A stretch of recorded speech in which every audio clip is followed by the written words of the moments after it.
Okay, Madam Chair, we're ready to go. Thank you.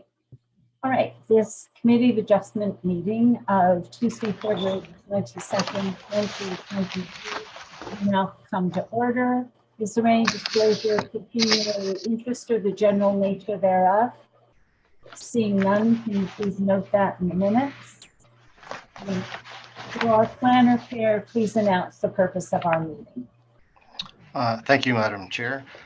So tonight, the Committee of Adjustment is holding a public hearing in accordance with Section 485 of the Planning Act in order to consider 4 applications tonight for relief from Bylaw 2009-021 as amended, being the comprehensive zoning bylaw for the Township of Selwyn.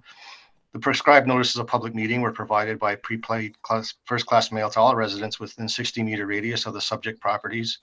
Ministries and agencies were circulated via email. The subject properties were also posted with a sign advertising the public hearing. The notices were also available on the township's website. These notice circulations comply with the requirements of the Planning Act.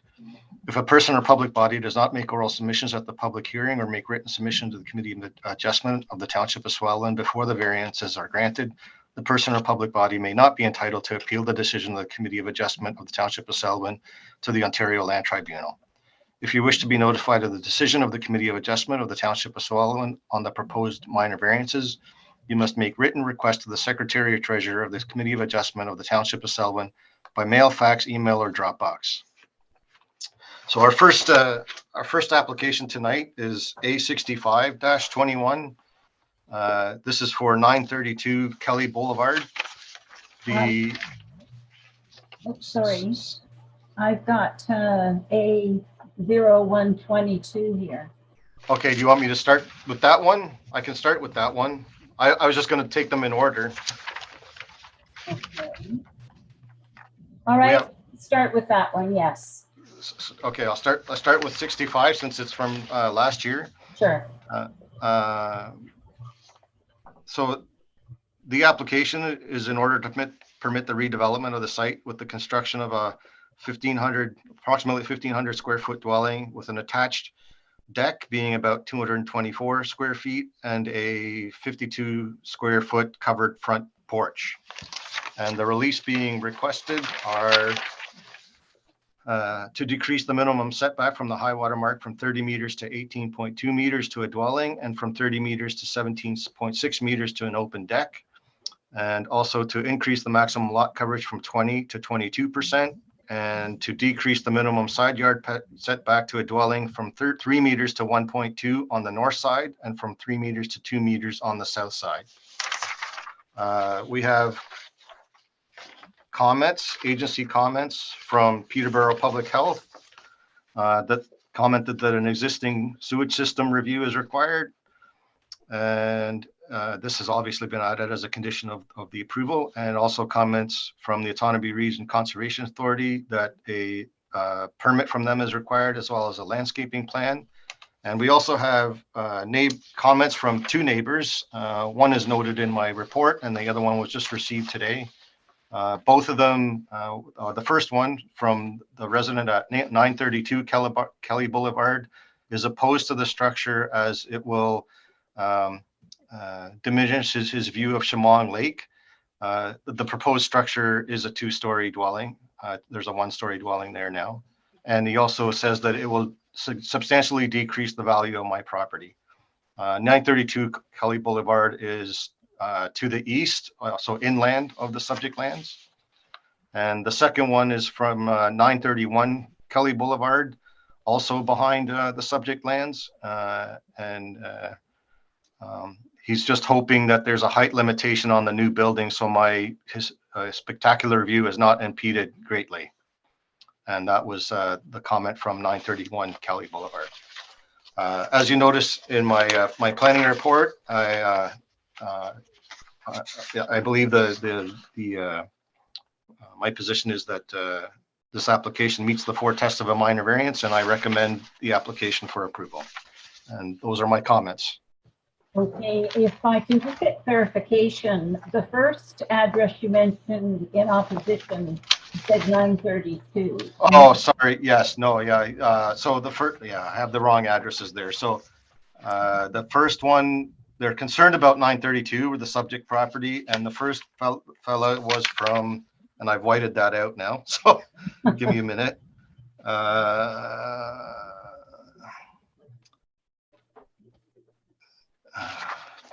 Guys.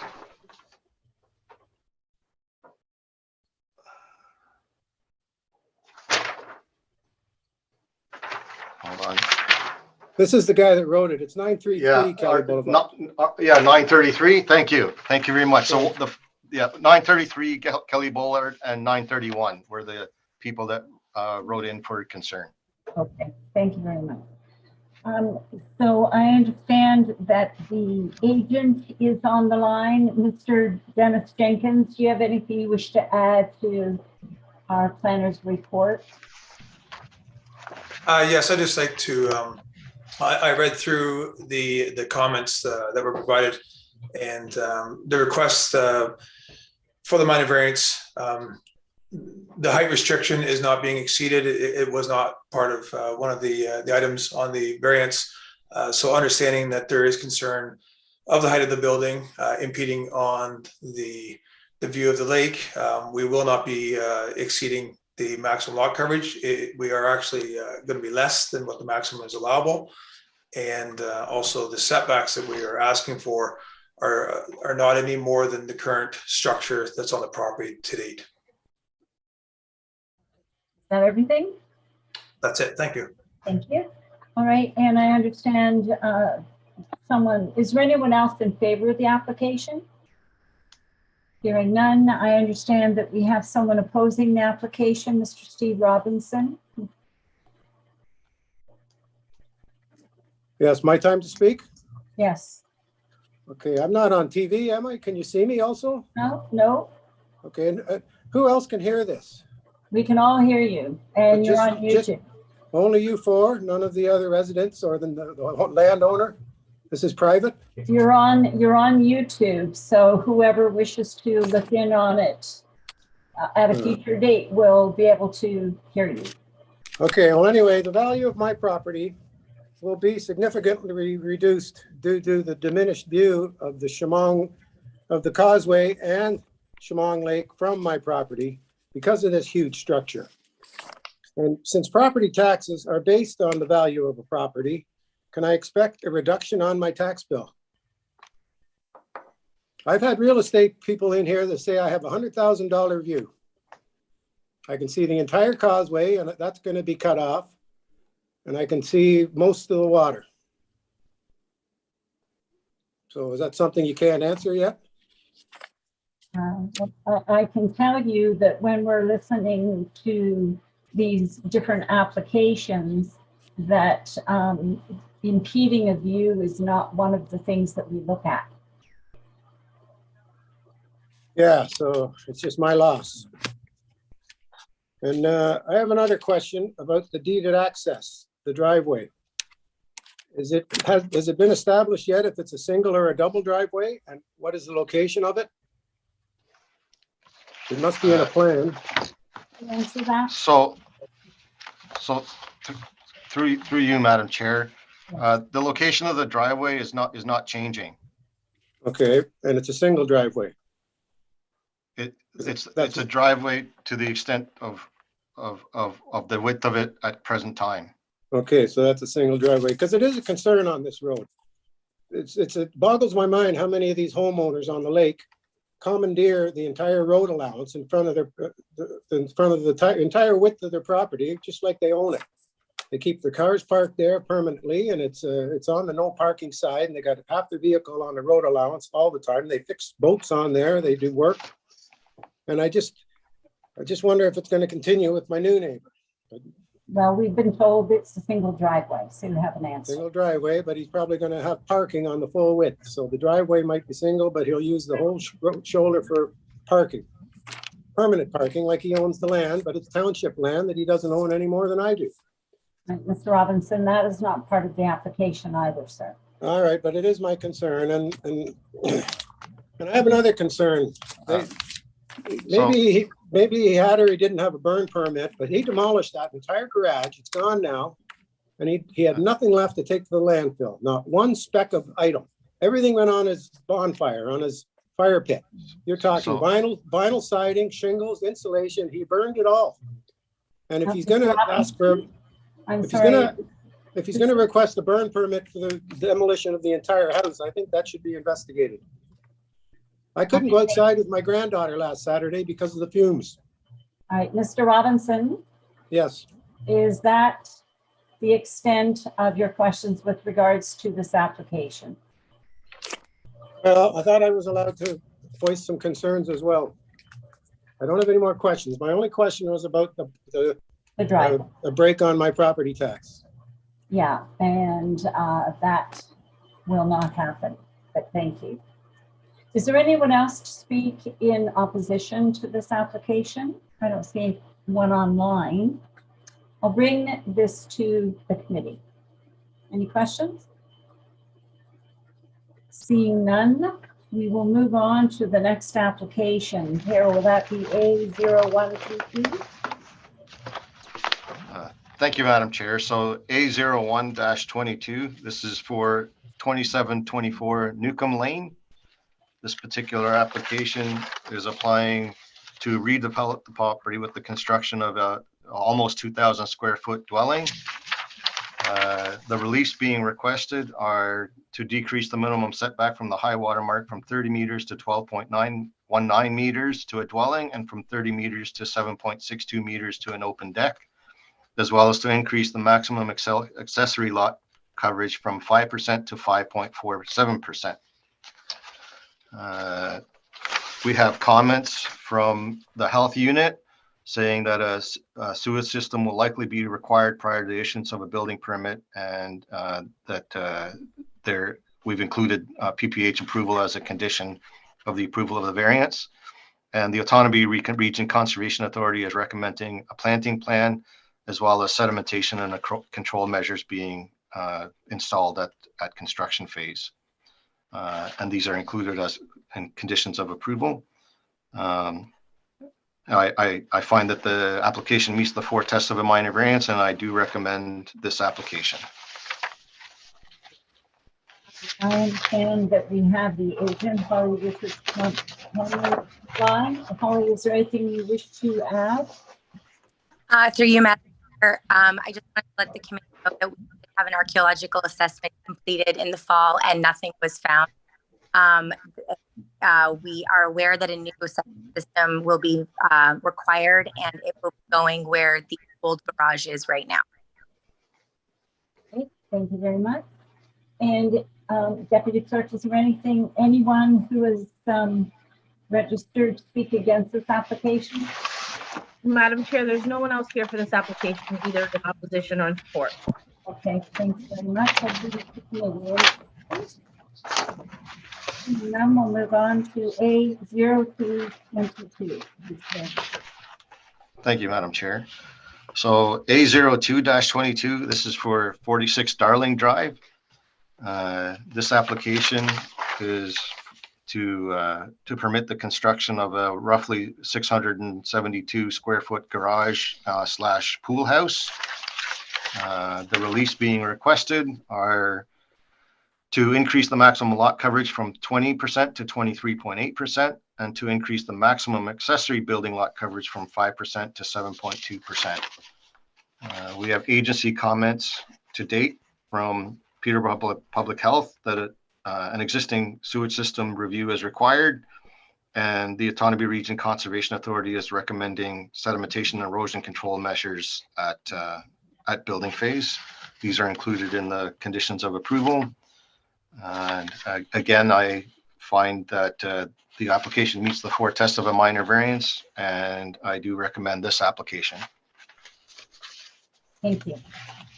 And I understand the owner, William Thomas, is on the line. Is there anything you wish to add, sir? You're muted. Oh, there, I'm unmuted. I don't think so. I guess I just have a question about the health permit or whatever you were just saying there regarding the sewage system. Yeah. Just curious on what the purpose of that is?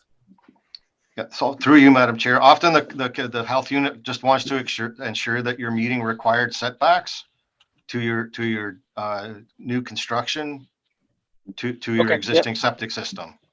Understood. Yep. And there is no one who's registered to speak against this application, Deputy Clerk. That is correct, Madam Chair. Thank you very much. I'll bring it to the committee. Any questions? Anita. Thank you, Madam Chair. This is just regards with the archaeological assessment visit. Does one have to be done? It's not a really large building that's going on there. So through you, Madam Chair, this is a separate outbuilding. It's a new building that's being constructed, so it does trigger the need for an archaeological assessment, yes. Okay, thank you. Any other questions? Seeing none, we'll move on to the next application, A0422. Oh, sorry. Was I able to ask a question about that? The archaeological thing? I'm just confused. Like the house was just built and I don't recall having that. I don't know what it is really. I guess I'll get more information somewhere. Or? Yes, you should contact Mr. Lundberg. Okay, thanks. Thank you. All right, we're moving on to A0422, please, Per. Thank you, Madam Chair. So A04-22, this is for 2554 Fire Route 37. This particular application is in order to permit the construction. In order to permit the construction of approximately 256 square foot open deck addition and approximately 500 square foot sunroom dwelling addition. So the release being requested are to decrease the minimum setback from the high water mark from 30 meters to 15.8 meters to an open deck and from 30 meters to 25.4 meters to a dwelling addition. And also to increase the maximum accessory building lot coverage from 5% to 8.3%. And we have, again, comments from Peterborough Public Health that an existing sewage system review is required and that the Tonabee Region Conservation Authority is recommending a planting plan as well as sedimentation and erosion control measures. Again, I find that the application meets the 4 tests of a minor variance, and I do recommend this application as well.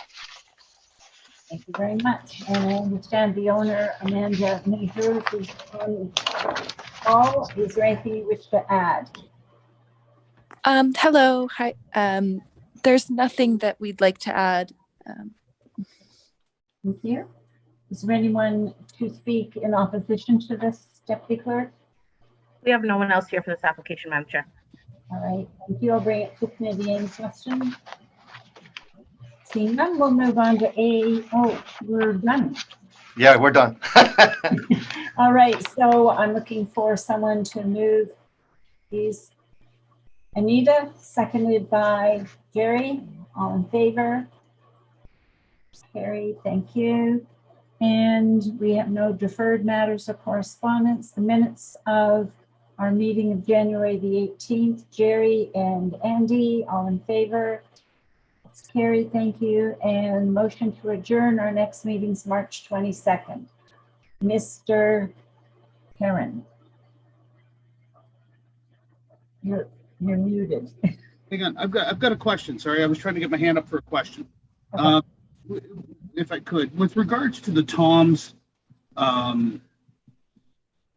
variance there, he asked about the archaeological assessment for his pool. How does he get this far without knowing that there's an archaeological assessment due on that? I thought these problems were resolved. Yep. So through you, Madam Chair, yes, he would have been advised already through his both his notice of complete application. I can't speak to whether the applicant took the time to read his written correspondence, but he was notified of that requirement. All right, just making sure, because we don't like surprise, or they don't like surprises, and that's good. Sorry for my tone. All right, were you adjourning this meeting, Mr. Herron? Okay. And Anita, all in favor? It's carried. Next meeting's March 22nd. Thank you. So we'll start the council meeting in 10 minutes at 6 o'clock.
Hi, Nicole. It's Tanya here.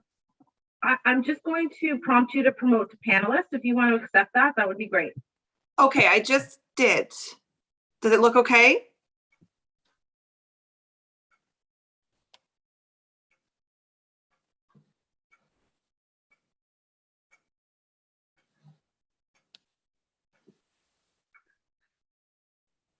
Okay. I'll ask my colleagues to turn on their TVs, and we'll just pause whilst we get our YouTube live and going.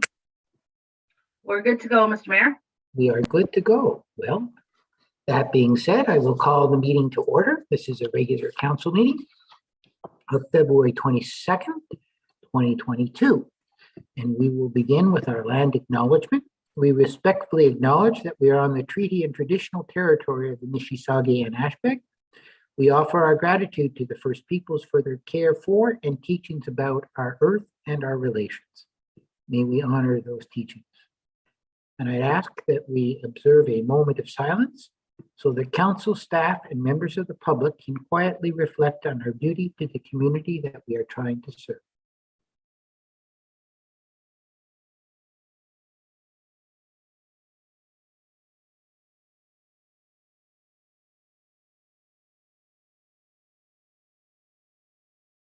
Thank you.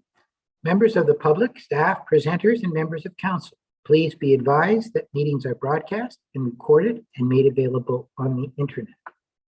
The agenda was circulated as part of our package, and I ask if there's any declaration of pecuniary interest in the general nature thereof. Madam Clerk, please note that none were raised. We'll go first to our minutes. We have our minutes of the regular council meeting of February the 8th, moved by Sherry, seconded by Anita. Any comments? All in favor? Those are carried. We have a deputation tonight. We have a new staff member to be introduced, and I think, Blaine, you're going to do the honor. Thank you, Mr. Mayor. Yes, I'm very pleased to introduce our new Asset Management Financial Services Assistant, Nicole Mcarthur. Nicole is a graduate of Sanford Plumbing College and the Advanced Business Administration program. She brings with her over 14 years experience in the local banking industry and specifically with Mcarthur Credit Union. And most recently serving at the busiest branch down at the Peterborough Lansdowne branch. So we're very fortunate that Nicole was looking for a change in direction in her financial career and joined Selwyn Township in early February. Nicole's already made significant progress on our legislative requirements of the asset management plan. We're working through that process together with Michelle. And Nicole's also engaged in a variety of cross-training functions in our department as well with Michelle and Erica. So Nicole's a great addition to our team and very interested in learning all aspects of our department. So council, this is Nicole. Hi, nice to meet everybody. I'm really excited to be with Selwyn Township. It's been a great first couple of weeks. The team seems amazing. Everybody's been super welcoming. And I'm really excited to take on everything that I have to learn. Well, Nicole, welcome. It's great to have you aboard. I think you will Thank find you. it's a wonderful team to work with. Yeah. It's a great community to serve. So it's great to have you aboard. I don't know if any of my colleagues wants to add anything to that. No, I think I speak for everybody in welcoming you. So Thank you very much. Okay, have a good evening. Thank you. Okay, colleagues, we will move on to question period. Madam Clerk, are there any questions that have been registered? No questions. Okay, thank you. We'll then move on to municipal officers and staff reports. And the first one is on the new county official plan project. We have an update. And Per, are you going to be speaking to the report, or does somebody want to also speak to it? No, thank you, Worship. I'm on the hot seat tonight for this report. As council may be aware, the new draft official plan for the county and including the local townships was released for public review on January 24th, 2022. So tonight's meeting has sort of six purposes, sort of outlined in the front page of my report. One of the important ones, of course, is that we get your input tonight, because following tonight, we'll be preparing final comments to the county from the township. We'll have those comments for presentation on our March 8th, 2022 council meeting. So tonight is just sort of an update to go through some of the highlights of the changes. And just to note, there's some that we've noted that staff here have noted as we want to include in those comments, including some revisions to the cannabis policies to more accurately reflect what's already in those policies currently. To continue to allow a certain amount of a limited amount of small scale non-farm related commercial uses in our rural areas to be consistent with our current official plan policy. That particular point seems to be missing. A request to include some extra uses in the commercial designations.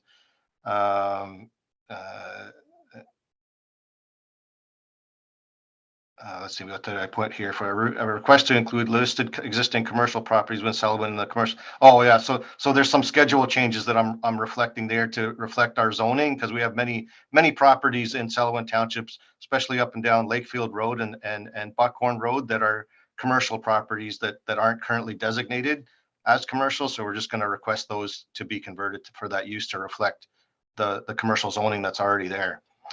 And also there's some inconsistencies with the parkland that's shown in Lakefield.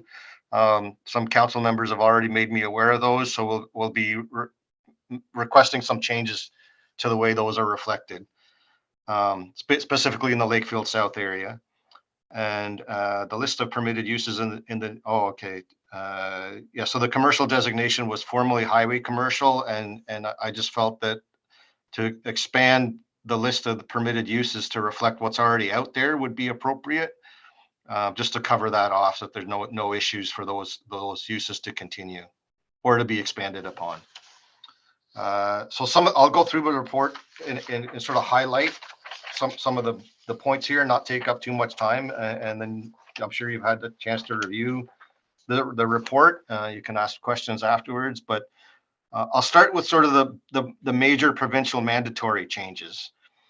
So the big first one that council may be aware of is the report from Hemson Consulting that's currently being prepared that deals with growth allocations through what's called the lands needs analysis. Essentially, looking at the growth projections for the county and township, and then the growth allocations will determine how much growth each member municipality and the county gets assigned, which then has implications for how much of the growth projections are inside settlement areas and how much is outside settlements areas, etc.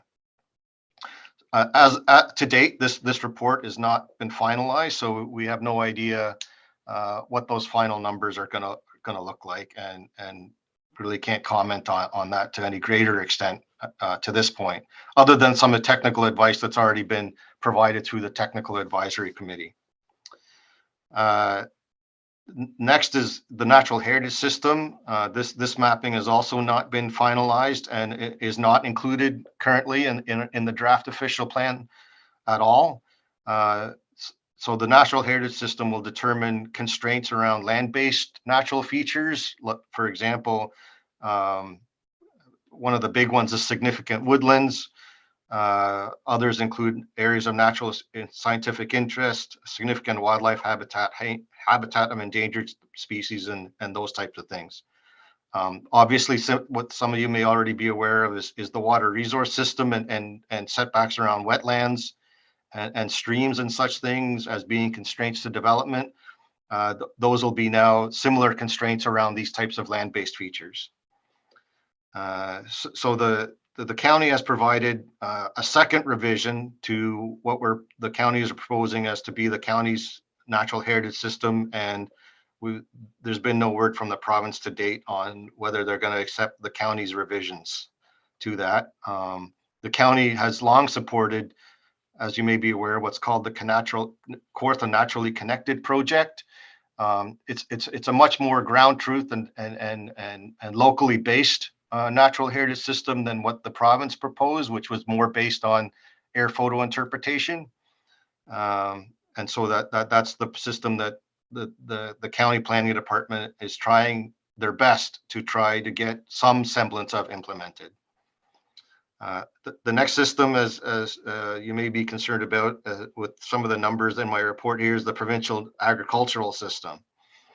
So this assigns a total of 10,000, just over 10,000 hectares to what's going to be the prime agricultural system for the township of Selwyn, where there's only around 5,000 hectares currently in prime ag.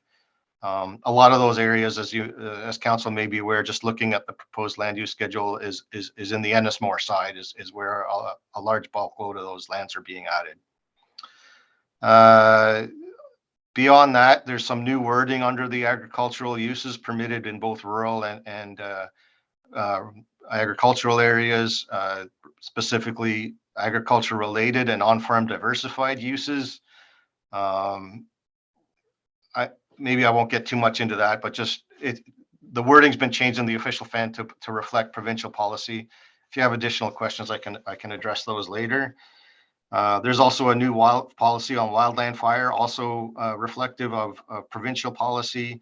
However, I don't see this being a major concern in Selwyn, being we only have 2 limited areas where there's a risk of fire, wildfire or wildland fire, as per the schedule that's being introduced for this purpose into the new OP. New section on, again, reflecting provincial policy on the importance of consultation and with Indigenous communities. There's a new, this one is the new natural core area designation, and not to be confused with the natural heritage system at all. This is based on water-based features, streams, wetlands, intermittent streams, and the like. So that is on the new official plan schedules. There are green areas that you can see, and they're strictly around water resources, and they have like a development constraint around them, of course. Going a little bit further, there's also a new policy reflecting the Planning Act change for allowing 2 additional residential units. As council may be aware, we currently have second unit zoning regulations where you're allowed 1 additional dwelling unit on a property. This new regulation in the Planning Act makes it mandatory that you're permitted to have 2 additional residential units on a property, including 1. You can have both of them in your principal dwelling, but a maximum of 2 altogether, and 1 in an accessory structure. So getting into some of the more just introduced local changes that have been proposed. The severance policies are proposed to be revised to move the severance eligibility date in a rural area from January 1st, 1978 to January 1st, 1995. And the current 10-year ownership requirement for rural lot severance is proposed to be removed. This being my note here, obviously this being offset by the fact that we're incorporating or proposing to incorporate a lot more area into the agricultural designations, which then has further restrictions on severances. Similarly, in the service settlement areas in Lakefield, we're increasing lots from 5 to 2, from 2 that were current under the severance policy. And then the rural settlements is going from 2 lots to 4. Employment lands, so industrial use lands, you can sever from those as well, and those are being increased from 2 to 3 severances. There's an enabling policy to permit delegation of authority for minor zoning amendments, reflecting a recent change this fall in the Planning Act. We can certainly address that at a future council meeting if there's any delegations of authority that may be warranted for administrative purposes, to just make our process here a little bit more straightforward. There's an enabling policy under the current official plan for inclusionary zoning, which deals with affordable housing. However, you can only introduce those where a municipality has what's called a major transit area or where there's a community permit planning system. And we have neither of those, so inclusionary zoning is not open to us. There's an enabling policy around a community permit planning system as well, as a follow-up to the previous point. What this kind of a system does is it replaces your zoning bylaw. It's a different kind of way of looking at development approval. Essentially, the CPPS or community permit system combines zoning, site plan, and minor variance into one type of permit system. So you just apply for one permit, and you do all your reviews on that and issue one permit. There is provisions, of course, to divide the permit system into classes of permits, but those things need to be defined in your local CPPS bylaw. There is some increased time pressure with that if a CPPS is passed, because it puts a 45-day approval time frame on a complete application to the township for a permit to develop for Planning Act purposes. Yeah, so then we'd be in a place, if one was produced, we could then include inclusionary zoning as a possibility.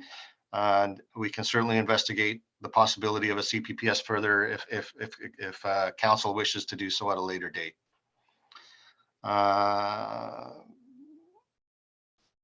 There's also some policy on community benefit charges, CBCs. However, there's also difficulty here in that you have to have development or redevelopment that is 5 stories or more and adds more than 10 residential units. And given that we don't have ladder trucks and can't service, 5 stories, we wouldn't be able to, kind of have a CBC charge and go down this avenue. Further, in regard to affordable housing, there's just some policy in regard to tiny homes. It's just sort of encouraging them. You can look at them through inclusion in your zoning bylaw at a later date if you choose to. Nothing mandatory there. And as I noted before, there's some discrepancy with the small scale non-farm related commercial that doesn't appear to be in the proposed official plan that I think would be warranted to include for rural areas to comment on. Let's see here. Just general comments that there's some name changes to what the land use classifications are called, but they're largely the same. So, for example, prime agricultural is now agriculture. Hamlet changes to rural settlement. Highway commercial changes to commercial. There may be some discrepancies in permitted uses, but at my first glance, they're pretty much the same, at least within the rural area. I think where there's maybe some further discrepancy is more in the settlement areas where you have now the community core designation and the community commercial designation.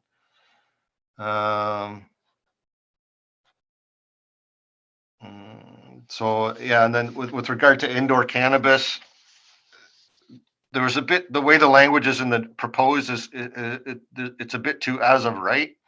I thought that wasn't reflective of how we're currently administering, where indoor cannabis cultivation and processing facilities are subject to site plan control and zoning amendment.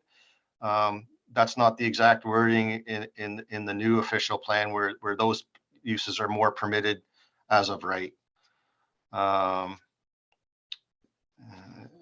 Just a question here is from previous council whether the protection of food product crops or dictating the types of crops that can be grown within the township can be regulated through planning policy. And it was the overwhelming response from the technical advisory committee at last meeting when I posed this question that just isn't feasible at all,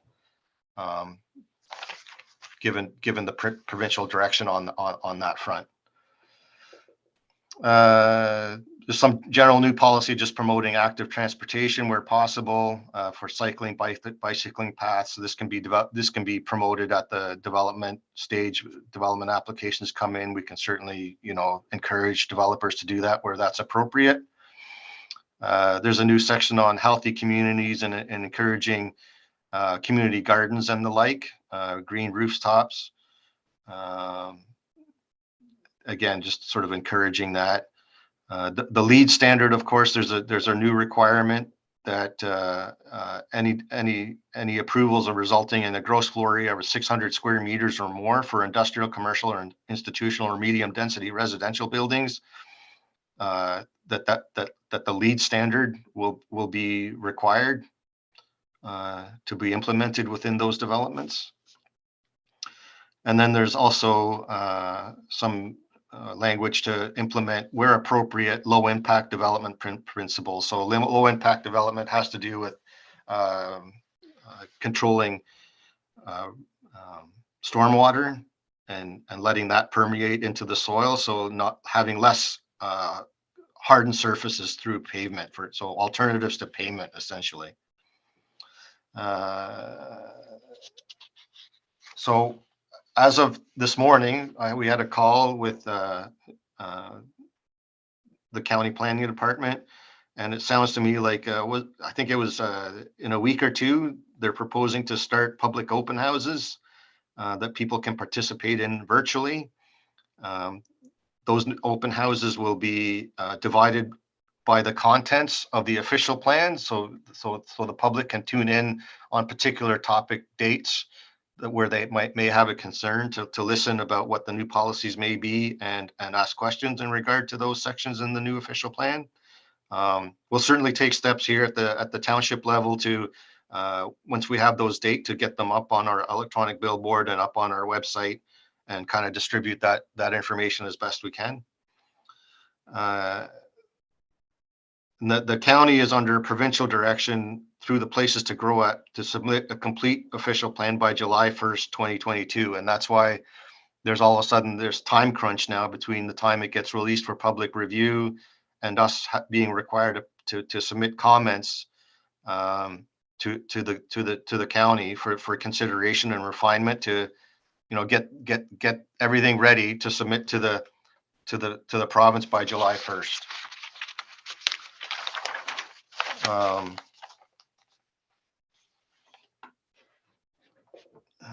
Yeah, so essentially my closing remarks here will be that while we have provided some comments both through technical advisory committee meeting and mostly schedule changes just before Christmas now, the county is wishing us to compile those most recent comments into this final comment letter that we'll be preparing for your review on March 8th into that letter for the week of I know the due date was March 7th, but county planning is okay with us submitting by the end of that week, which would put us at about March 11th, I believe, is the Friday. So we'll be submitting those by the 11th at the latest. And so at the direction of council, we'll be completing the review of the OP as sort of I've summarized in this report, and make any final comments on the policies or the draft schedules, again for review by council on the 8th, to then submit to the county by the 11th at the latest. So questions? Thank you, Per. I see Sherry has her hand up. Anita then has her hand up. And I'll give Jerry an opportunity as well. And then I have some comments that I want to make. So Sherry, go ahead. Thank you, through you. I think it should be reiterated that the agricultural mapping, the heritage mapping, and the natural core areas are all provincial mandates. It's not set by the county or the township. These are things that we have to follow because the province says so. It has been argued by the mayor and myself at county that although most of Ennismore is showing zoned agriculture in the new official plan, there's a lot of areas that I can grow over there as rocks. So it should be relooked at because it's just ridiculous. I have a question. It is Are we intending to extend the commercial industrial uses on County Road 18?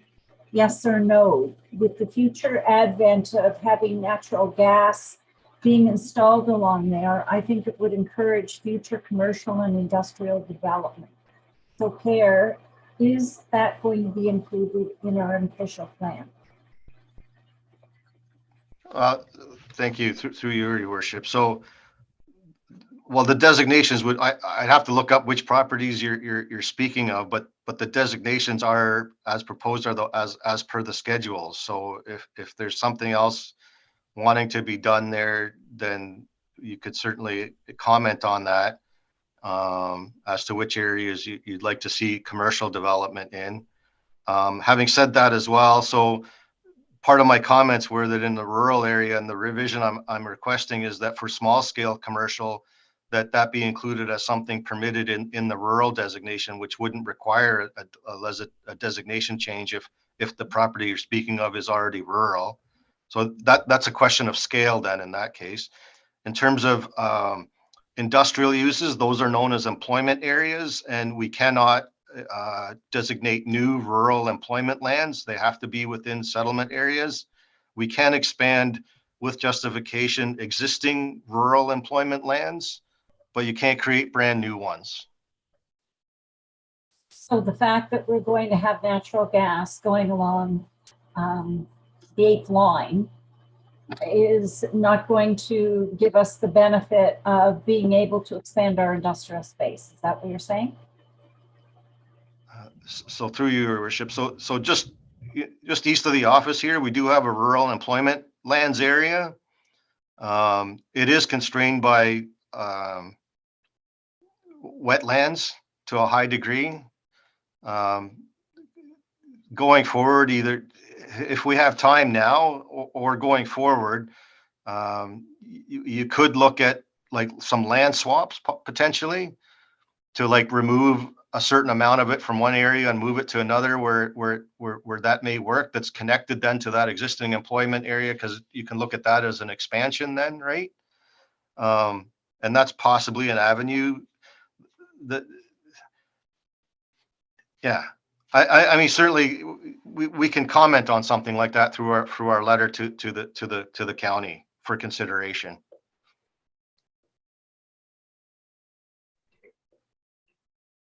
Okay, Anita?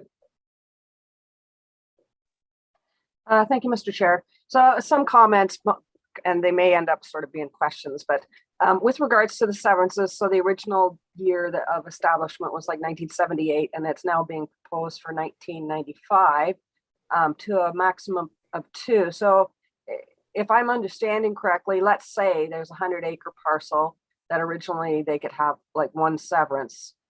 Does that mean that now that 100-acre parcel could have had the smaller original severance and then a second one? So that's one of the questions. And so, and it talks about Lakefield has formerly was, well, under the old OP is 2 lots, but in Lakefield it's 5 new lots. And then places like Buckhorn, Ennismore, Youngs Point, etc. Again, it sort of doubles up on the amount of severances. So if you could comment a little bit, just so I can understand that a little bit more. Then the second comment I have is with regards to the inclusionary zoning with the requirement for affordable housing, and that we don't currently have the community planning permit system. At some point down the road, I would like to see council and staff move in the direction of creating that community planning permit system. And then also with regards to the tiny homes, there's a lot of things in this document that you've put together that I think is really amazing. A lot of forward thinking sort of thing. So I guess I question about the severances, if you can just sort of explain it a little bit more. I know what the document says, but, and then again with this community planning permit system, and then also tiny home provisions at the zoning bylaw time. Thank you. Thank you, Anita. Per? Thank you, Your Worship. So through you, Your Worship. So with regard to severances, it's always a little bit tricky to explain, but so basically the January 1st, 1978 eligibility date is when you start counting the number of severances that have been taken off of a property. So by moving that date forward, anything that's happened between January 1st, 1978 and January 1st, 1995 won't count against the number of severances that have been taken off of a property. So that opens up the potential that your property, where it may not be eligible for severance right now, would be if the province approves moving the eligibility date. And then plus, like you said, like if a property had one severance under our current rules, but it was done like say 1980, and we move the severance date forward now to 1995, well, that 1980 severance doesn't count anymore. So then you have the potential to sever 2 lots as opposed to 1, right, off of your property. And that's specifically in the rural area that we're talking about now. Any lands designated rural, which, like I said, will be impacted by the agricultural system and the amount of lands that are being put into prime ag. So that's that question. With regard to, as you alluded to with zoning, like, so the CPPS and inclusionary zoning policy and these types of things, those are things that we can look through municipal comprehensive review. The Planning Act requires that within 3 years of the new official plan coming into effect, that we have to do an implementation bylaw that is consistent with the new official plan. So we'll need to review what changes we need to make to our current OP, or just start from scratch possibly, depending on how, when we go down that rabbit hole of how extensive the changes are going to be, right?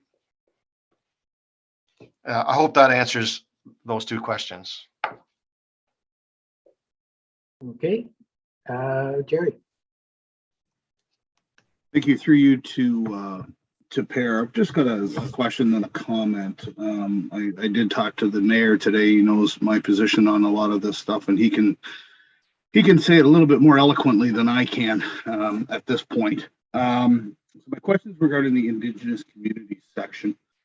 Do you see them expanding the 300 meters area right now that we need to do an archaeological assessment, or any changes that you see coming forward other than that? So through your worship, I don't. So the direction is to follow the provincial guidelines, which we're already using here. So in terms of specifically the archaeological assessment, I don't see a significant change on the horizon for that.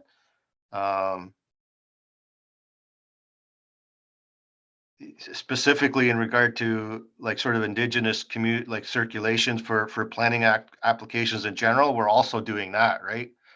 To be consistent with provincial policy that, we're doing consultation, right? Yeah, I guess that my concern was just your opinion on whether you think that area is going to grow to capture more area, I guess. So if you don't think that that's going to happen, then that's good enough for me. Not to my awareness at all. Okay. I don't imagine that the Ministry of Agriculture or the Heritage, Tourism, Sport and Culture Industries, MHSTCI, I haven't heard any news from them that they're visiting that particular guideline document at all. Okay, fair enough. And just a comment to follow up with Anita's comment about affordable housing. There's all kinds of affordable housing here, but they won't let us do it. If a family wants to sever off a lot so their children can get a free lot, let's say, geez, that's awful affordable rather than trying to build a house. I find it funny that there's numerous politicians who have homes up here, provincial politicians who have homes up here, yet rent them. I can think of one right now, they're getting 14 grand a week. I find it funny that they don't want more development here. I don't know whether they're trying to put the squeeze on it.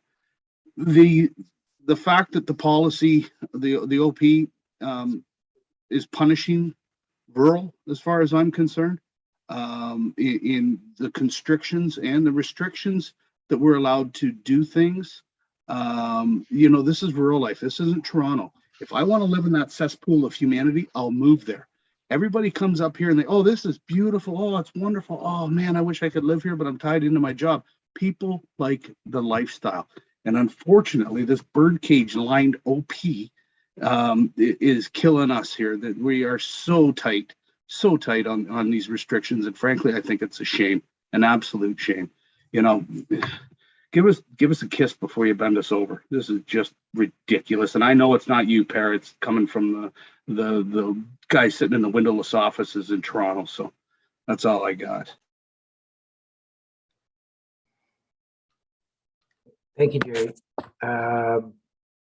Anita, to follow up point? Yeah. Yeah, I just want to agree with what Jerry's talking about. When you've got 100-acre parcels that have been in the families for generations after generation, and you know, back in the day, there might have been families with 6 kids. They might be down to 3 or 4 kids now. But you know, when you've got 100 acres and the current young generation struggle to get a place to live, so you know, it would be lovely. I see it kind of in step in the right direction with regards to allowing additional severances post 1995 or whatever. But I think the province could probably do a lot more. You know, you get a 2.5-acre parcel, you can put a pretty good septic system and a well on it. So anyway, I just wanted to add that. Thank you, Anita. So I'm going to take a few minutes here to make some comments and pose some questions. So bear with me, please, colleagues. So first of all, let me thank you, Per, for the work that you've done. There's a lot of information in this report, and you've spent a lot of time on it, so that's very much appreciated. I just want to make comments in 3 broad areas: 1 on the maps, 2 on a couple of policy questions, and 3 on growth allocations. So let me start with the maps. I'll tell everybody, Per and I have had a chance to have a conversation today. There are errors on the maps that have been provided. So he mentioned specifically, there are a number of commercial properties, we're all familiar with them, that don't show up as commercial on the maps. And so that needs to get corrected. The institutional allocation, for instance, of our long-term care facility up in Lakeville South is not on the map. There are a number of cemeteries that are not on the map. And there's a fair amount of that. I'm not suggesting anything nefarious about it. It's just that these things need to get corrected. And so what I want to make sure, Per, is that you're going to come back to council I think you mentioned now we can have 1 more meeting before our comments have to go in, and that we have a corrected map. You're able to present a corrected map. But more concerning for me is when we go out to public consultation, if we go out with a map that's flawed, we're going to spend all of our time responding to inquiries from our ratepayers who are going to tell us these maps are wrong, and rightfully so. So will we get these corrections that need to be done before these maps go out as part of the public consultation? So that's a question. Yeah, so to respond to that, I mean, given that we're preparing these for sort of the early March, there may be an opportunity for the GIS department to correct those before they start the public consultations around mid-March. Hopefully they can get that done. I don't know. There's a lot of work to be done because there's 8 member municipalities, right? So a bit of a time crunch between all the local townships here submitting all their comments, similar to what Selwyn is proposing to do, and then making any adjustments to the schedules or the policies. So how much of a fix-up they can do before they go out to consultation, I don't know. Hopefully they can do quite a bit. Well, I hope at a minimum we convey to the county that there are changes that need to be done. We can't control it. They have to make the changes. But it is really a challenging situation where you're going for public input with documentation that you know is not entirely correct. That's just, it's a recipe for creating frustration amongst ratepayers. And what I would suspect will happen is you're going to end up fielding a bunch of questions when somebody says, well, how come my commercial property isn't designated as commercial? Right. So, So I mean, part of the answer to that can be under the zoning provisions of the official plan. We have sort of legal non-conforming status, where if we have zoning on a particular property that recognizes the current use, but it maybe get missed under the update, that use is permitted to continue.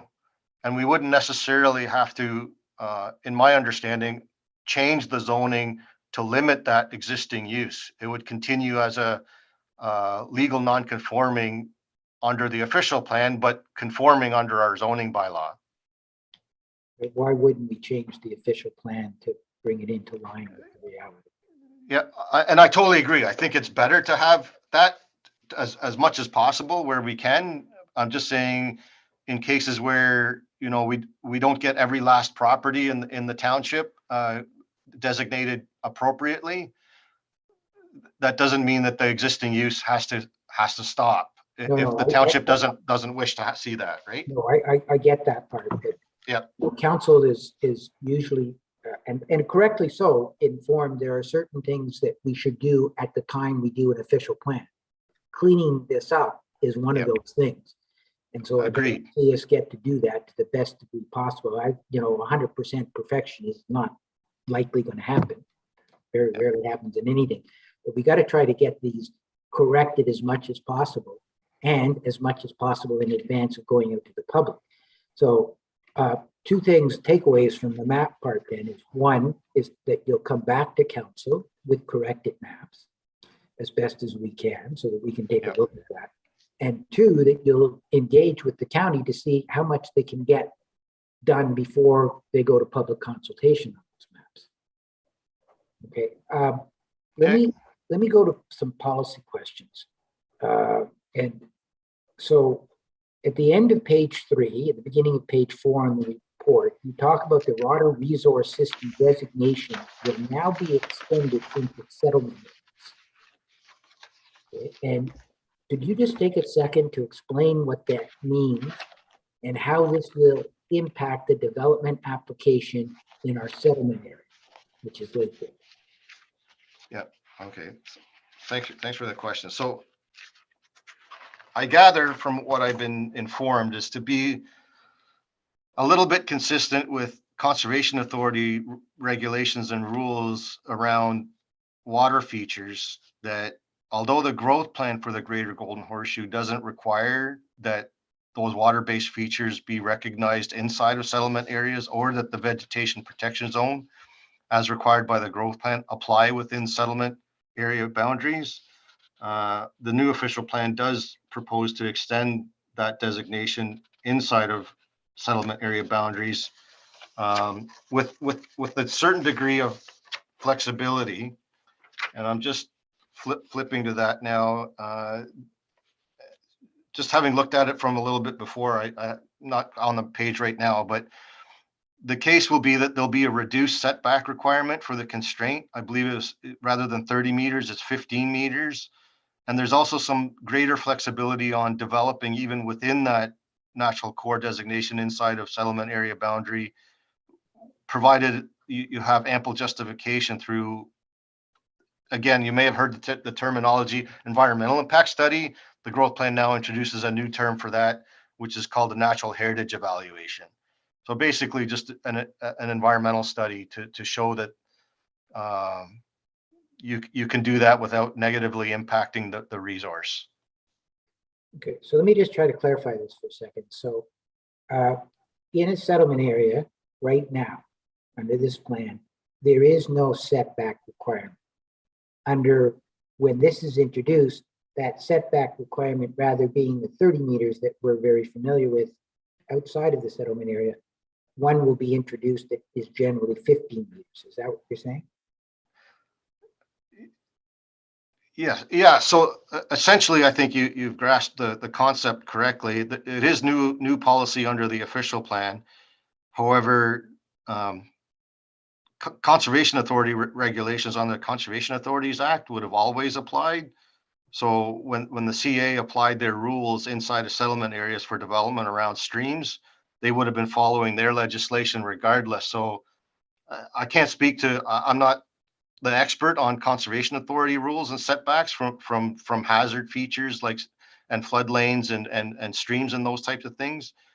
But I would suspect that this aligns those worlds a little bit, if not 100%, into planning policy that we would apply at our level.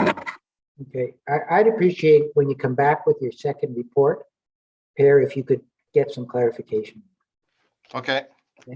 The second thing, and my colleagues have sort of touched on this, the new severance policy is sort of like giving with one hand and taking with the other. So we do have a different date of record. We can go, and correct me if I'm wrong, up to 2 in a rural area. We can go up to 5 in a settlement area and up to 4 in a rural settlement area. Is that correct? That's right. Okay, so that's got an advantage because you can do it by consent as opposed to a plan of subdivision. If you're in Lakefield, up to 5 units, and in Bridge North, for instance, up to 40, right? Sorry, maybe I missed the question here. So those maximum counts are by consent, right? But if you can do more lots by plan of subdivision. Well, yeah. So what I'm trying to ask you to confirm for me that if I had a lot and I wanted to create 4 separate parcels, I can do that now under these new rules if I'm in Bridge North by consent, as opposed to having to go through a plan of subdivision, correct? That's right. Correct. Okay, so I'm trying to look at the positive, what this change, and in Lakefield, that would be up to 5 without a plan of subdivision. Okay. However, you cannot sever a property that is zoned or is designated as agriculture, correct? That's correct.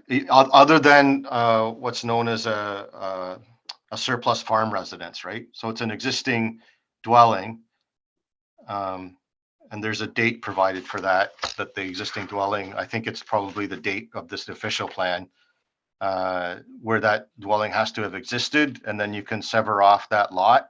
So it's a surplus farm residence as a result of farm consolidation. So if a farmer wants to buy the agricultural portion of the land and doesn't want to become a landlord for the existing residence because he already has a residence on another lot, he can sever off that existing residence as a residential lot. Okay. Now, when it comes to on severances where you have a natural heritage feature on the lot that you're wanting to sever, is that precluded, or are you able to have a natural heritage feature on a proposed severed lot? Thanks for your question, Your Worship. So you can, provided that the new severance lines are totally outside of that feature and the 30-meter setback from that feature, or alternate setback where one applies. So the only mandatory under the new natural heritage system that has the 30 meter is the significant woodland. The other ones just have a recommended through the natural heritage evaluation report an adequate setback to protect the feature, right? Okay, so I can sever a lot so long as I can get 30 meters back of a water course, is what you're saying. Yeah, so the water resources, like that applies right now. So for consents, right, that you can't sever a water feature. You can't draw a lot line through a stream or 30 meters from the edge of the stream. But I mean, a stream's probably a bad example unless you know, because how do you get a lot line around a stream that sort of continues on and on, right? Okay, so let me make it more simple. If you're severing a lot, you cannot have part of the wetland in the retained portion and part of the wetland in the new portion. You could if they're not what they call complexed and interconnected. So if they're two separate, functionally separate wetlands, and you can put a lot line between the wetland on the severed and the retained separately, and you have a 30-meter setback around both of those, then you could, and you still have to develop, you still have to demonstrate a development envelope on the severed and the retained that's outside of that protected area, right? Because there's not much point creating a residential lot if there's no building envelope left over. Yeah, I appreciate that, but what I'm trying to find out, if they're two separate wetlands, yes, you can put them in two separate parcels so long as you have the setback to build. But Yeah. where you have one wetland, yeah, are you able to leave part of that wetland in the retained portion and part of that wetland in the new lot created? No, you cannot. Okay, so you cannot separate. You cannot separate a wetland. Okay, so I just wanted to make sure that was clear. The next one is a comment, the community planning permit system. I would appreciate, as Anita said, if at some point you come back to council for a discussion about that process, because it seems like it would really streamline things for applicants. And so I think we should at least take a look at it for the sake of our clientele, because we may be able to make things easier for them. So if you could come back with that and make a note of it. Next item, can you define, is there a specific definition of what a tiny home is? I don't believe that they define that. I think it would largely be left to the local municipality to define what the tiny home is. Because we have a minimum square footage requirement, right? I think it's we do under each particular zone. We have a minimum dwelling size requirement. The only thing I will say with regard to tiny homes is there is provisions, to my recollections, having read through this document, that it can't be one that's on wheels. Okay. Like it can't be a mobile trailer, can't have an axle. Right. But what I'm trying to figure out is, if we say we adopt tiny homes, is that something that sort of overrides the minimum square footage that you're allowed in a particular area? So yeah, completely. I think we would need to change our zoning bylaw to recognize what a tiny home is and what the minimum square footage for a tiny home would be. And then that would regulate how small the township would like to see a tiny home to be, right? Okay, so it's not an official plan process, it's a zoning process that we'll deal with. Exactly. We would need to define that by zoning regulation. Okay. We introduced a concept in Bridge North that exists in Lakefield. And I just hope you could explain it. So I'd like to know the difference between a community commercial zone or designation and a community core commercial designation. We have that in Lakefield right now, and I understand that it's being proposed to go into Bridge North. I'm trying to understand if it precludes certain development or changes the way we do development. Difficult to speculate exactly whether there's going to be any significant impact. But what the community core is largely slated to do is to sort of protect that pedestrian retail storefront type of walk-in from the street type of business that's smaller in scale, and the general sort of community commercial is for like gas stations and larger facilities like larger scale hardware stores that, similar to like a big Rona or a Timber Mart or something like that. Not necessarily. I thought about your question earlier today in the office about the home hardware we have in downtown Lakefield, and it doesn't specifically say, from my recollection, hardware stores in the list of uses in the community core, but I believe it was just sort of retail, like high-end retail. So it's like, it becomes subjective interpretation of whether you would consider a small Lakefield retail hardware store as maybe being high-end, right? Just because of its location and the scale of it, as opposed to a larger big box type a hardware store located, sort of outside your downtown area where that type of use is not appropriate, given parking requirements, et cetera, right? So it basically says the distinction is certain commercial will be allowed in one area and not in another. Yeah, I think it's trying to create a distinction between, like I said, trying to create an area in your community that's what people would think of as a downtown, that is pedestrian friendly, walkable, nice storefronts where you can see, like, you have the glass storefronts and you can see what's in the stores, and it's at a pedestrian scale as opposed to something that's larger scale, that's more vehicle oriented. Say that driver with large parking areas and that type of thing, where you can see in lots of examples are Costco in Peterborough or something like that, right? Where it's a sea of parking with a big box retail store, right? I think that's the distinction there between a downtown commercial and the community commercial that's outside of your community core, right? So don't get me wrong, I'm not arguing that that's not appropriate to make that distinction. What I'm trying to get my mind around is what the distinction means. And that's what I'm having a little bit of a challenge. So if somebody were to ask me, if a ratepayer was to ask me, and they will, why are there two different commercial zonings for the village, whether the village be Bridge North or Lakefield? I want to have it, some idea, say, well, it's because certain things are allowed here and certain other things are allowed over here. But anyways, I don't want to hold us up. We can get into a more in-depth conversation about that later. So one of the other things I brought up, if you take a look at the maps, you'll see that we have certain subdivisions outside of our settlement areas that are zoned rural, and others that are zoned waterfront. And many of the waterfront ones, the properties are up to 1 kilometer away from the water.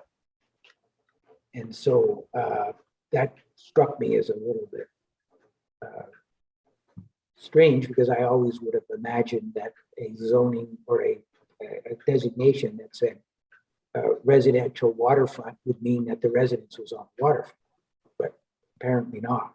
So my question is, the person that owns a property or wants to develop a property in an area that is designated as residential waterfront, and somebody that wants to do a very similar property that is residential rural, are they facing a different set of rules? So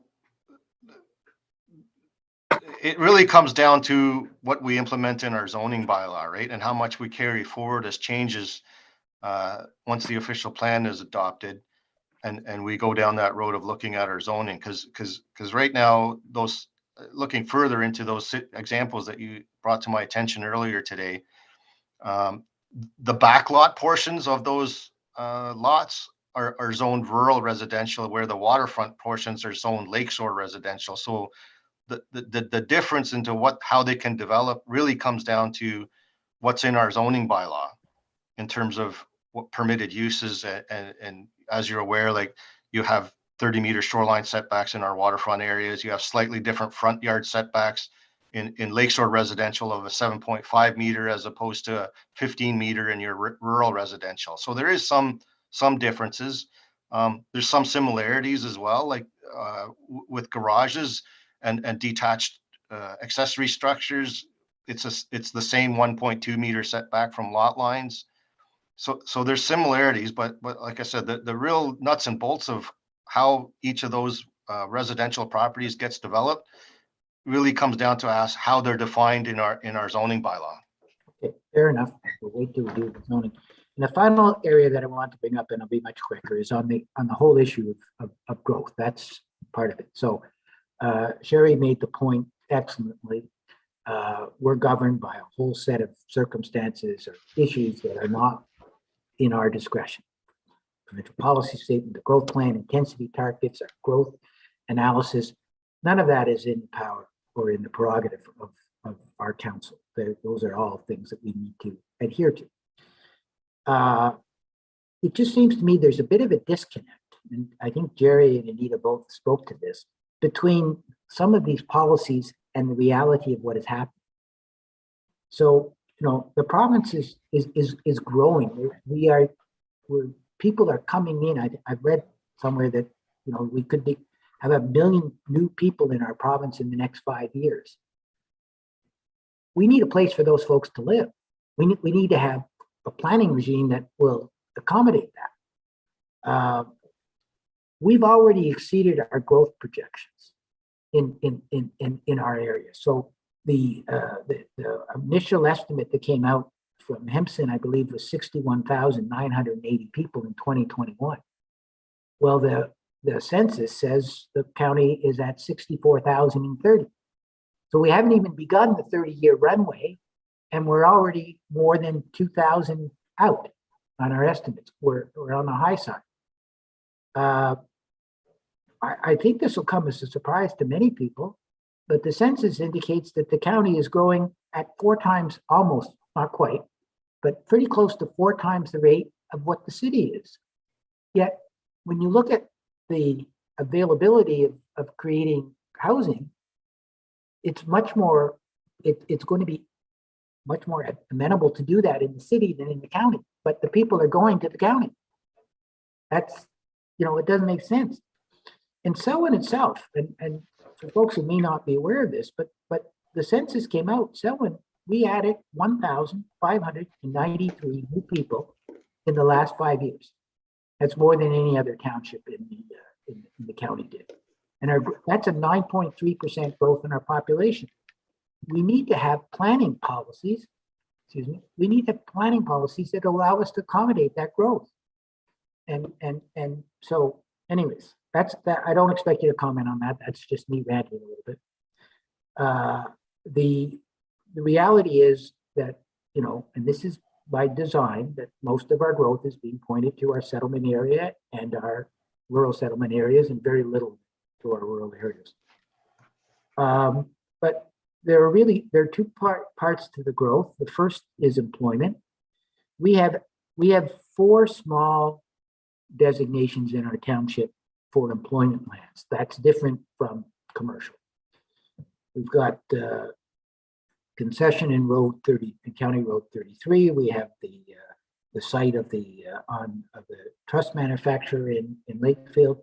We have north of the 8th line between the Buckhorn Road and center line, and we have north of the 19th line. Those are the only employment designations we have in our official plan. And so the question, and I don't expect you to be able to answer it right now, Per, is that designation sufficient to meet the employment growth that the growth analysis is going to indicate is likely to come to Selwyn? Right? As a council member, I need to know that. Do I have enough employment land designated to accommodate the expected employment growth in my community?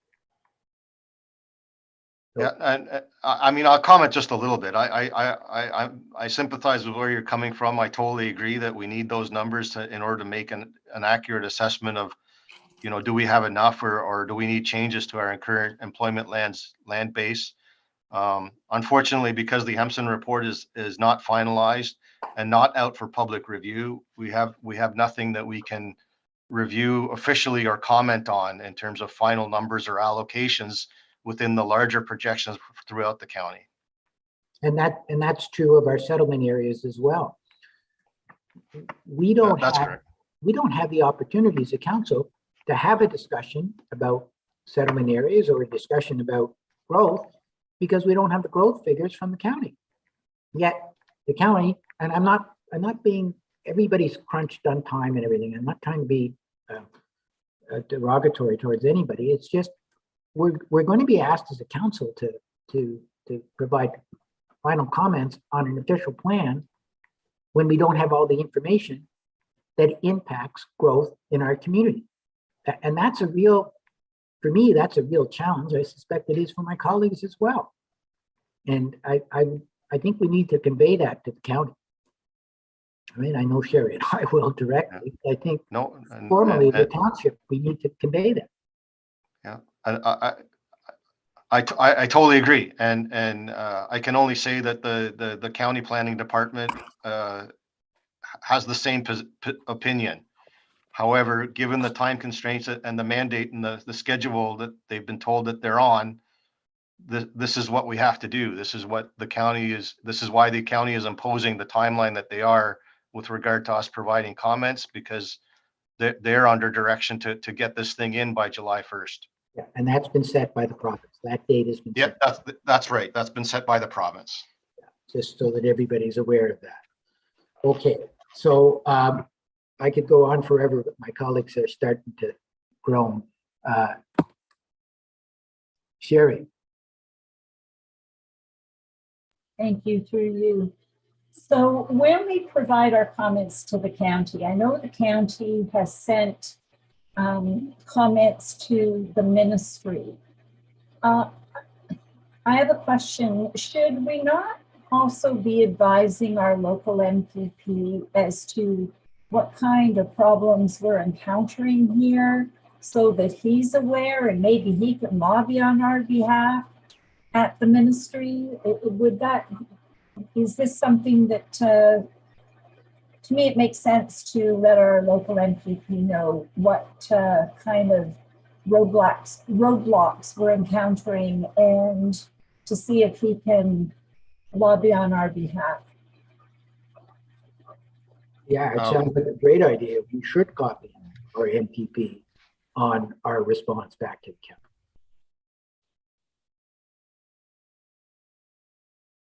Okay. Can arrange that, Care, if you can arrange to do that.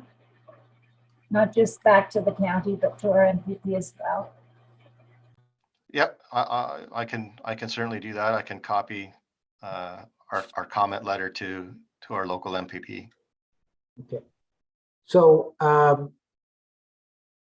think everybody's comfortable with the 5 changes, with the 5 inputs that you put in your report. All of our councillors have raised additional comments. And if I understand correctly, Perry, you're going to come back with the final input to the county at the next meeting? That's correct. I'll be preparing the comments for review at next council, including schedule changes and the comments you've brought up. And then they'll submit after that March 8th. I'll submit those comments to the county. Okay, so the motion that hopefully somebody's prepared to make is that the report of the planner related to the new county official plan project update be received for information, and that council direct staff to draft comments regarding the draft official plan and associated schedules, including those outlined in this report, summarized 1 to 5, and incorporate additional comments made by councillors during this meeting of February 22nd. So that's an addition to. And that they be sent not just to the county, but to our MPP. And that all comments be sent both to the county and to the MPP. So Sherry wants to move that. Anita wants to second it. Any people want to vote for it? Anybody in favor? That's carried. Okay. Thank you, Per. I know that you've done a tremendous amount of work on this, and we're very appreciative of that.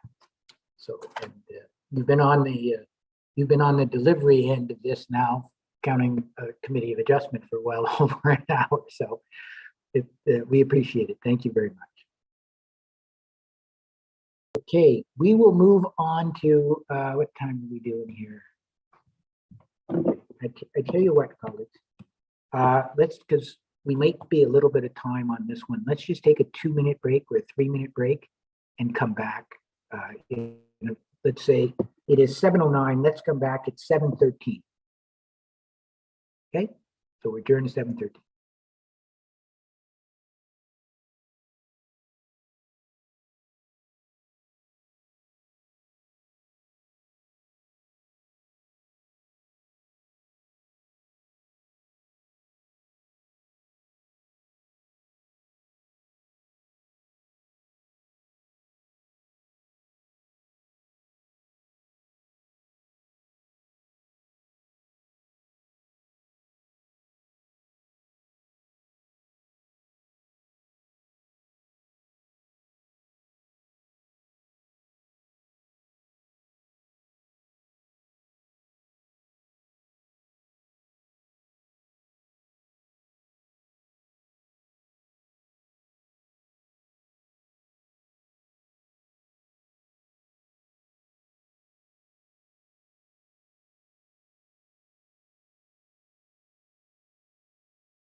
Okay, colleagues, we'll continue. We have a second staff report. I think, Janice, you're going to present it, you and Gord.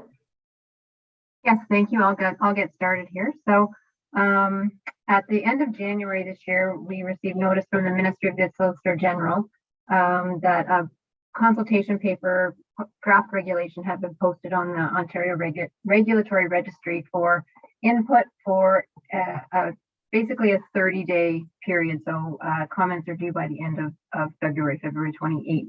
And the posting in the draft regulation is with regard to firefighter certification. There were some information sessions held last week for fire chiefs, CAOs, and mayors, and the Association of Fire Chiefs is also meeting with the fire chiefs to try and some feedback and prepare a submission to the ministry. But as you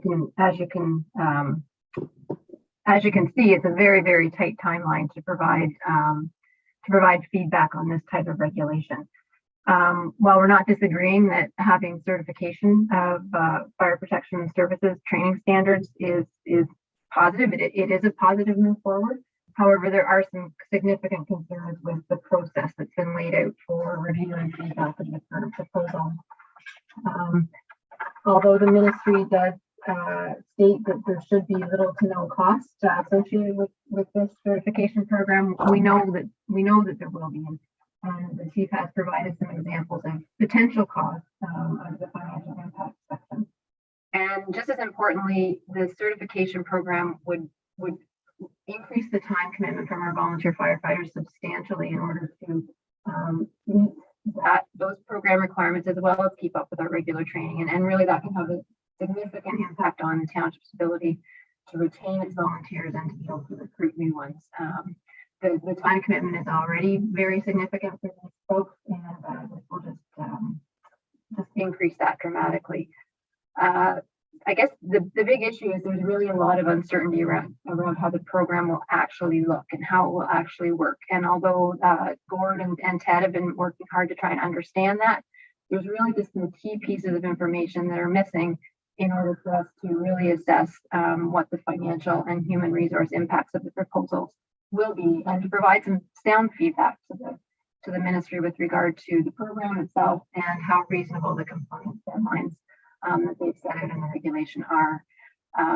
Apparently there is an information package being prepared to come out to us, but we still don't have it, and of course time is running very short to be able to review that and get the feedback back. So what we are suggesting and recommending at this point is that we do prepare a letter and some feedback that would go through the Ontario registry and copy to the Minister of Solicitor General, identifying the areas where we need additional information. So details of what the Ontario CO alternative training program would look like, including details around the certification processes, the training program details and timelines, the availability and commitment of ministry resources to support that training and certification, as well as the details of the associated legacy process for existing firefighters. So without that information, we really can't properly assess what the impacts are for the township. So we are recommending that we would prepare that submission that would identify the nature of our concerns and request specific information with additional time. So we're suggesting that the commenting period would be extended a minimum of 30 days beyond the time that all of the requested information has been provided to us. And also that following those deadlines, that the ministry review all of the feedback and then provide us with, not just us, but all municipalities, summarize the input that's been received and any changes that they are making to try and address some of the concerns. Okay. Gord, did you want to add to that, or should I go to council? Through Mayor Mitchell. So actually today, the OAFC board and committee members spent this last 4 or 5 day weekend putting together 7 or 8 pack committees that were quite vocal. And we're pack 5, and we were probably the most vocal on this predicament right now. So they're predicting an 85-page document that will be going to the government and the OFM EM for comments. And I was really kind of pleased today to see that they've taken everything in from a diverse pile of municipalities in this province that have huge issues with this whole thing. That it was a starting process in 2016. As you know, we went through grandfathering. Technical training was supposed to be done, and we could have been moving on with this, but it's coming down pretty hard on us right now. So I'm thinking right now, a lot of the chiefs were asking today that municipalities need to see this document, but again, it has to go through the process of the Ontario Association of Fire Chiefs, where the board and directors and everybody else belongs to it has to be right on it and then put it out. So it's still in that form, but they did a good job. And there's a lot more comments today. They're going to be added to that document.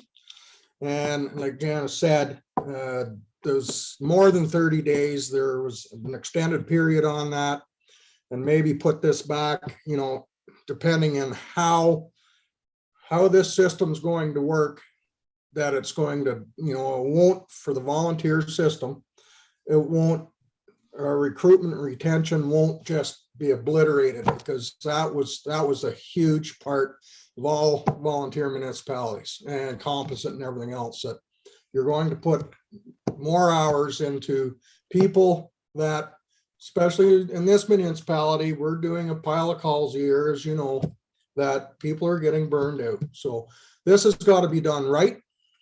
It's got to be slowed down. There was anywhere from 60 days down to look at this. And as Janice said, then it comes back to us when they have that plan in place, the OFMEM, and the government has that plan in place, which there's absolutely no plan at all right now. There's a lot of words and innuendos in here that we don't understand the actual consequences that really will impact us as a municipality. So Janice does write a really good report up. I give her a whole lot of gobbledygook and she brought it down and make it look really good. So thank you, Jazz, for that. And I think I got the gist today. Duro Dummer, Chuck Patterson, pretty sharp chief there. So he put together all of our county wants and needs. And I think pretty well all the townships in Peterborough County are totally on the same board right now. So I think this is a good report. Thank you, Gord. I see Anita has her hand up, and then Jerry. Thank you, Mr. Chair. I want to thank you, Janice, for a great report, and Gord for speaking to it. I think I understand and totally agree with regards to the personnel challenges. As Gord mentions, they are burning out, and there's only so many hours available in a day for our personnel. And I think I was also just doing a quick rounding off of the numbers that Janice put in her report.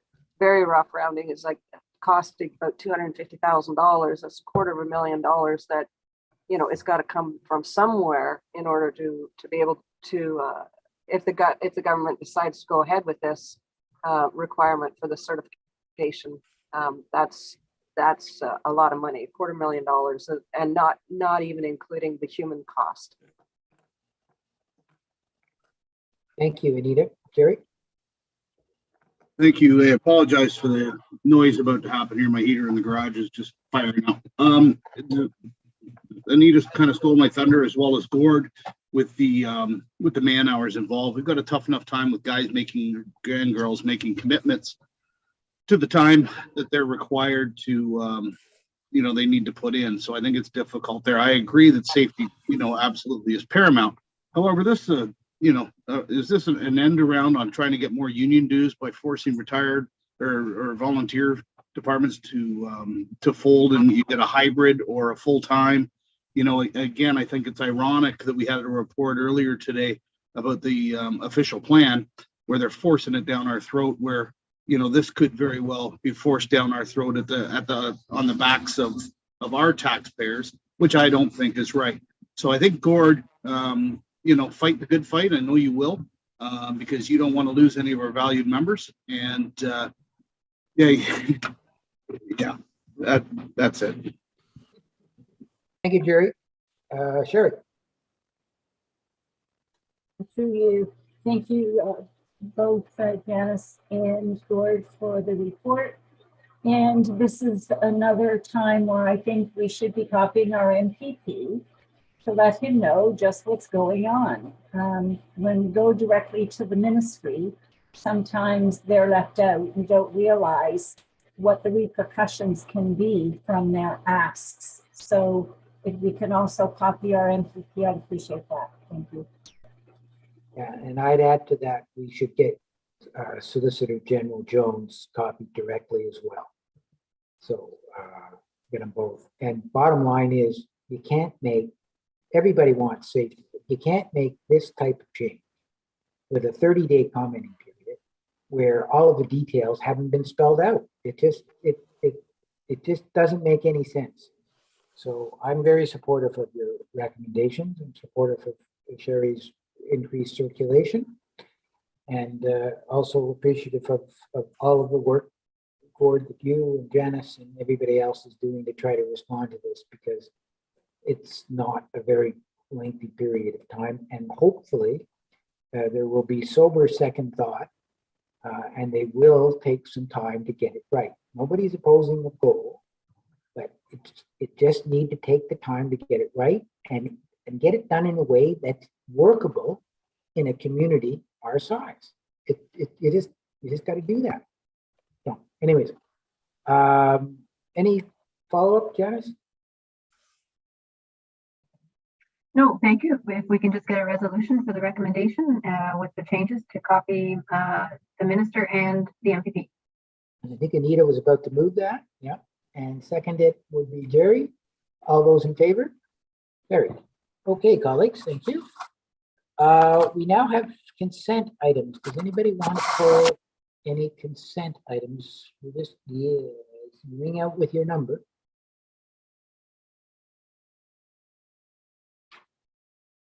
Okay, if nobody else has, I'd like to talk about 5A and 6.2. So I'll move right into it. On 5A, that's an update on the Water Street project. So very appreciative of getting that. But I just had a couple of questions. Am I understanding correctly that we're including a fairly significant amount of additional work on two of the streets that intersect Water Street? Is that, am I reading that correctly? Yes, Mr. Mayor, that is correct. So we're including work on King Street and Reed Street.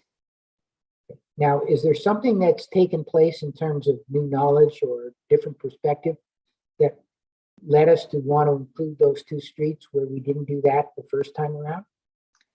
Well, I think that because of the archaeological assessment work, and we knew that it was going to slow the project down, we thought, let's take that time because of the ARC assessment work that still had to be done, and have a good look at those side streets and see if we could make it into a bigger project that basically was more comprehensive. Okay. And so you mentioned it in the report, we'll be phasing this over a number of different construction seasons. So people shouldn't expect this will all be able to get done in one shot, right? No, it would be phased in. Largely, it would be this year and next year when the majority of the construction would take place. Summer 2022 and summer 2023. Correct. You talked about some and I didn't understand it. It's probably it's my fault, but I didn't understand exactly what you were referring to about the in-water work that you want to do at the boat launch. Yeah, so the original scope of work only contemplated work in the upland portion of the boat launch, so the apron area. Again, because we had a little bit more time, we thought let's take a good look at the in-water portion as well. Really, there has not been any major upgrade to that boat launch for a very long time. I know that because I've been here for a very long time and I can't recall anything being done in those years. So yeah, we took a good look at, there's a system that's been implemented in Trent Hills down at Hastings, at the Hastings Marina. They just did a big job at their boat launch, which included in-water works. So we were able to look at their design, and again, just with a little bit more time to work on the tender, it just was appropriate to take a look at that in-water portion as well.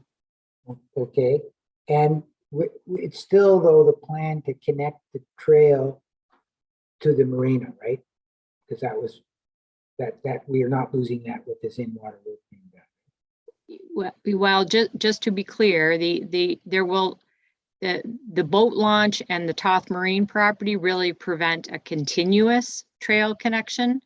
That is still there, but we would look at beyond the boat launch. There's a section there where there's some trail that's not very well defined by that parking area, and we would take the opportunity to make the trail more defined there. Yeah, that's what I was remembering by the parking area.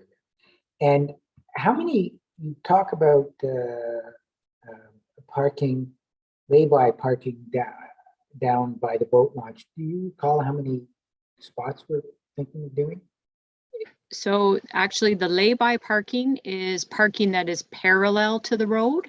Yeah. And that is to be located on Water Street by the St. Paul's Church. So that would be new lay-by parking. So you're not doing any down by the boat launch? Sorry, I just wanted to clarify. We are doing parking at the boat launch as well. There would be improvements there. I can't tell you off the top of my head how many spaces. I can follow up with an email. No, that's fine. Okay, that clarifies it. Thank you. And we should be seeing a tender coming back to council, any kind of time frame on that? Yeah, I've noted that in the report. So we're planning that for March the 22nd to bring back those tender results. Okay, so you're fairly confident that we'll be able to meet that deadline? The tender submissions are due on Friday. So providing that we can do the evaluation and there's nothing that comes up during the evaluation, that would be the expectation. Well, let's hope we can get a reasonable cost. Exactly. There will be we'll have a financial plan for council to so that you can understand how we're planning to fund this from the various reserves, different grants, and of course it'll be phased in over the phasing years as well. Okay, thank you. And the only other thing I want to raise was 6.2, which is the task force, the housing task force report that came out a week ago.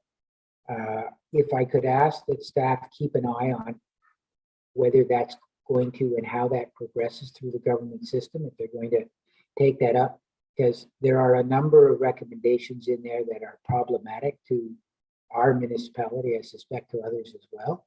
And so I just ask staff to keep an eye on that and keep us informed if they want to move forward on any of those, on some of those. The objective, everybody agrees with the objective, creating more housing, but some of the suggestions in there don't make a lot of sense for a community like ours. So if I could ask Janice and through your planning staff, if we could be kept informed if they're trying to move forward on any of this. Will do. Thank you. Okay, I'll take a motion to receive all of those reports. Anita, seconded by Jerry. All those in favor? Carry. Okay, we have no petitions, so we're on to portfolio updates, and we'll start with Sherry. I have no report. I missed that. Sorry, you said no report? Okay, Jerry. Yes, sir. The public works guys have been busy with the snow and then just trying to prevent some flooding. Mike Richardson sent through the The arenas are busy with increased capacities now. There's a few bookings for, some of the other facilities. QR codes are still available. March will be busy with the new hockey schedule, going for all minor hockey. And so far so good. We haven't had any time off for COVID.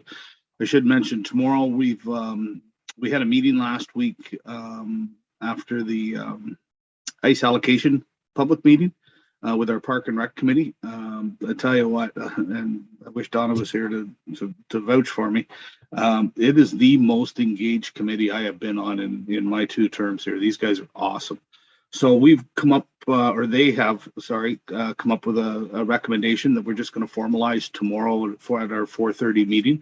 I'm not going to speak to it right now because, frankly, that's their recommendation to all of council. So we'll have that finalized tomorrow so that when Michael brings the report to council, their recommendation and all comments that were made at the meeting will be included. So give us a little bit of direction on what the PRAC thinks. That's it for me.